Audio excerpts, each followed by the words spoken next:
Mga ka-Unation, nabay Prince Hypermart diha sa inyong lugar? Nganong na may Prince Hypermart karon nga tindahan mga ka-Unation? Kinsa ang nagtukod niini ug nganong daghan na kani siya karon sa tibuok Pilipinas? Kana ang sulod sa tong video karong adlaw. Ang Prince Hypermart mga ka-Unation, gitukod ni siya sa usa ka tawo. Siya si Roberto Lim Go. Kini si Roberto Go mga ka-Unation, bata pa lang gitraining na siya siyang papa na si Sigundino Go sa gitawag na negosyo. Gamay pa lang gisugdan na siya siyang papa sa pag-expose sa kanang gitawag nga pagnegosyo. Kini ang papa, iyang pamilya is nanapoy negosyo sa unang panahon. Kini si Roberto Go mga ka-Unation, gamay pa lang is nagsugod na og trabaho sa ilang negosyo sa ilang pamilya. Gihimo siya og kanang gitawag nga delivery boy. Kay kini sila sa una napoy gitawag nga retail store mga ka-Unation, gamay pa si Roberto Go ani nga panahon. So yung ginabuhat sa una, mato sa merkado, makig-meet, makig-connect sa mga taga-merkado, mga tindero, tindera, tapos yung ginabook ang mga order niini. Tapos yung i-deliver, then mag-collect sa bayad. Kana siya nga trabaho yung ginabuhat katong gamay pa iyang edad. Walay pili mga ka-Unation si Roberto Go. Balag init, ulan, maato jud siya dito mobiyahe pa. Duol man sa ilang tindahan or layo or bisan dito sa mga probinsya. So ato makita mga ka-Unation, nagamay pa lang si Roberto Go is malipayon siya or nag-enjoy siya sa iyang trabaho.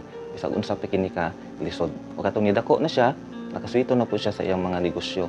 Naka-learn na siya sa iyang pagtrabaho katong gamay pa. Ug katong 1990, iya dayong gitukod ang kanang gitawag na Prince Hypermart mga ka-Unation. Pero dili pa Prince Hypermart ang tawag ato, kundi Prince Retail Group.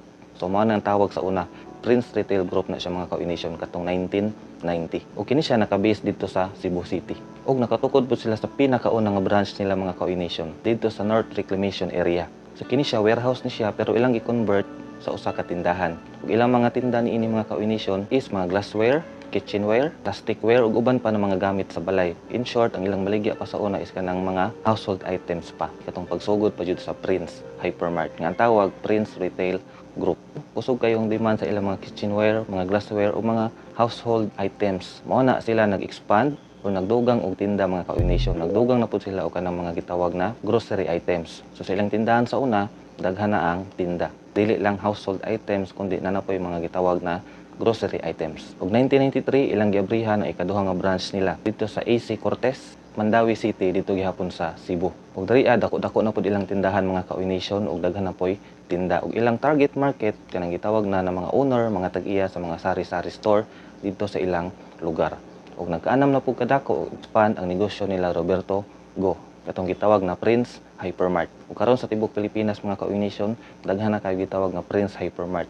Diri sa moa sa Bayugan City, Agusan del Sur na apoy gitawag nga Prince Hypermart. Sa pagkakaroon, nagkalat na ang Prince Hypermart sa Luzon, sa Visayas ug sa Mindanao. Sa Luzon na sila 7 ka buok, sa Visayas na 40 ka buok ng mga Prince Hypermart ug sa Mindanao na 18 ka buok ng mga Prince Hypermart. Ug kini siya atong gituuhan na sa paglabay sa panahon, sa pag-uswag sa panahon is managhan pa kini mga kaoy nation. So kini siya ang istorya sa Prince Hypermart mga kaoy nation nga gipangunahan sa ilang founder na si Roberto Go. Kana lang atong video karong adlaw mga kaoy nation mahitungod sa Prince Hypermart. Ikaw tag-amang ka nabay Prince Hypermart sa inyo ha? I-comment nimo sa comment section. Sige, daghan ka salamat sa pagtanaw ug hantod na pud sa sunod. Follow for more. Bye.